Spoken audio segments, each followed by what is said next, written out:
Hi guys, welcome to the Bath Fizz and Foam YouTube channel. My name is Robyn Smith, and today we're going to talk about the Cada Indent mold. The Cada Indent mold, or any indent mold in general, is basically a round bath bomb that has a piece, usually at the top, that's sort of concave or cut out in some way, and that's going to allow space in the bath bomb so that you can pipe, bubble frosting if you want to. A lot of people use these to create geodes, so that's another thing that you can do with them. But they're just really useful, and I didn't have one for a long time, and this last summer I decided to get one, and I really liked it. I was actually really impressed with how versatile they were, and I really felt like there was a lot of options that they give you as far as design goes. So I actually really like them. And a few people have stated that they have problems with the indent. So I wanted to share with you guys how I use the indent mold and how I unmold it and mold it, just to give you a better idea of what I'm doing, and hopefully it can help you if you're having any issues with your indent mold. So from the start, I'm just gonna let you know that my mix is very oil heavy. So if you're making bath bombs with 3D printed bath bomb molds, you really need to have a wetter mix. And when we say wetter, we're really talking about oil wet. There's really different kinds of wet with bath bombs.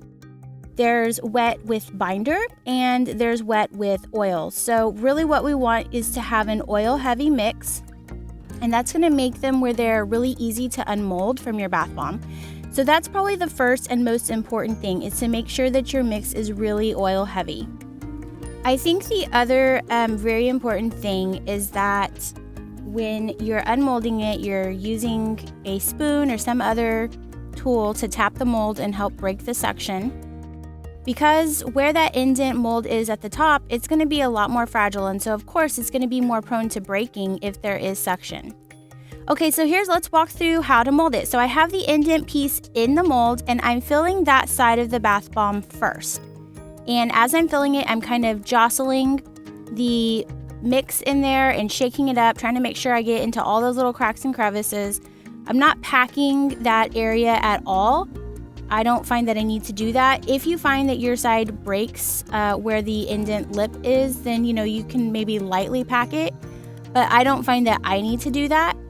And then I'm just gonna gently press all the way around. I feel like maybe, if you're having issues with this, just try it 2 or 3 different ways, okay? But for me, this is the way it works for me. So I fill the indent part in the mold first.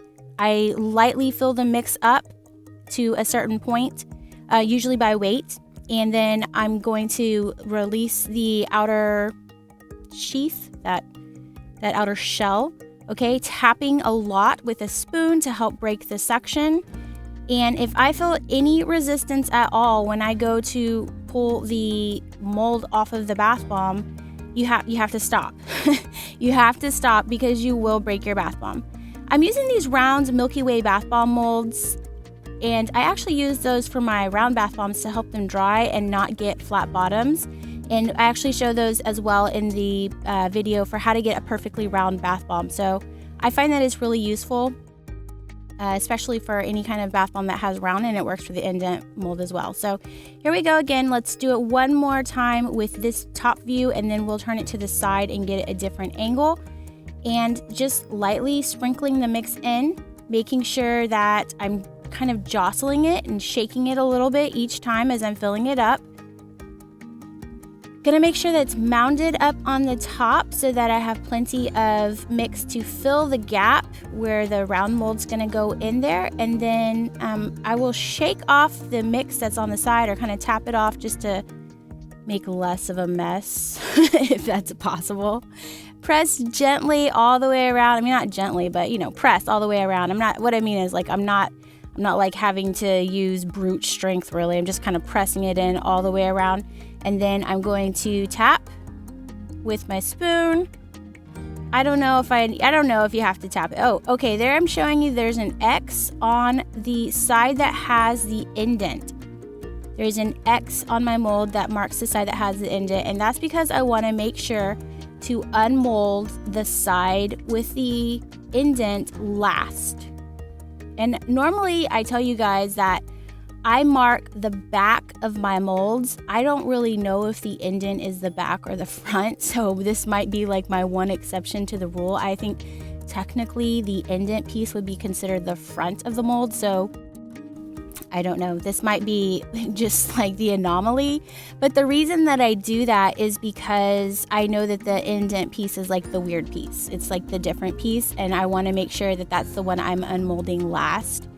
So that's why that side is marked. Here, let's go to a different angle so that you guys can see kind of a different view of what's going on. So there's the indent piece. It's going in. I'm actually using my pinky finger to hold it in place. I don't know if you can tell because it's just a press through mold. It doesn't have like a lip or anything to keep it in place. So my pinky finger is actually underneath the mold and it's just kind of holding that piece in place. So then I'm going to lightly fill all the way up, press that round piece into place, shake off the excess, or give it a tap. Yeah, tap it. Yeah, tap it. And then I'm going to press all the way around to make sure that the mold is evenly pressed. I'll actually flip it as well to make sure that I'm pressing it on both sides. Really want to make sure that it's pressed in there nice and well. I think I've already said that. But you just want to make sure you pressed it. Just do it. Trust me. Taps are always important. I don't think that you can't over tap. I really don't think that you can over tap. I'm cleaning off the Saturn ring. That just makes sure that I don't have as much of a mess later to clean up. It's just easier to clean it up if it's in the mold already.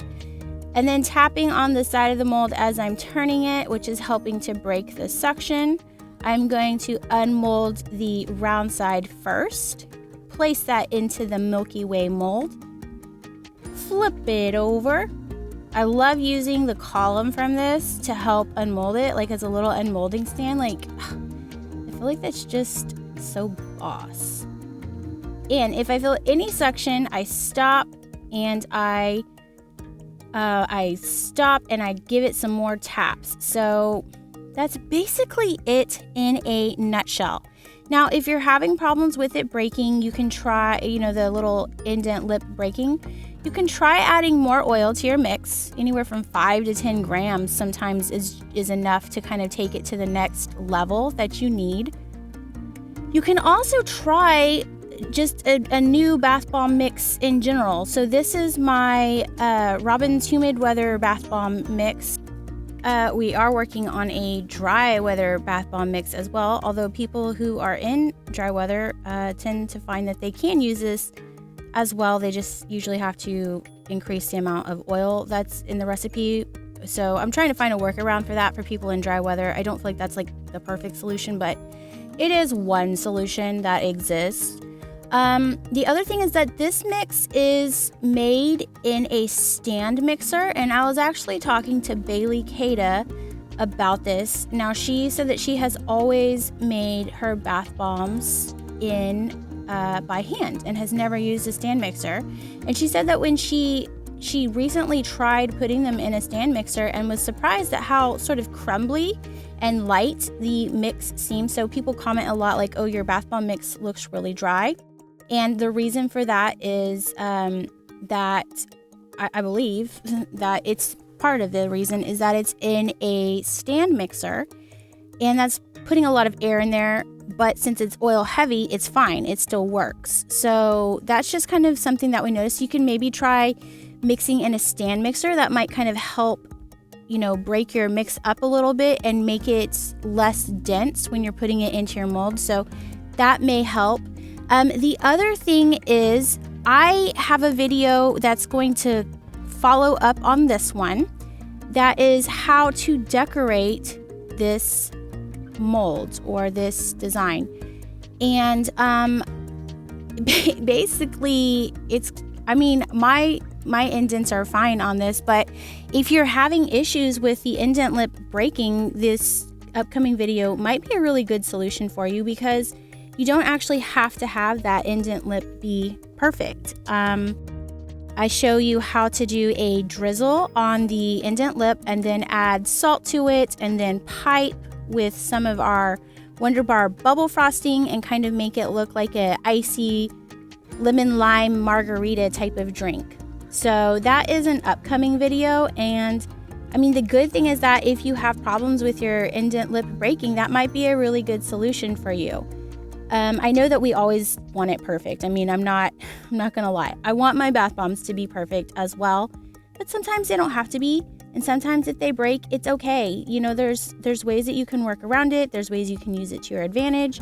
So, you know, my suggestion is that if you're having difficulty with this mold and you've tried all these steps and it still doesn't work, you know, there's other things that you can do just to work with it, to go with it. So I really do hope, though, that after watching this, that you will feel like you can maybe master it. Maybe you see something that you're doing a little bit differently that you could change, or, you know, something that where the light bulb kind of goes off and you're like, oh, aha, I got it. I figured it out.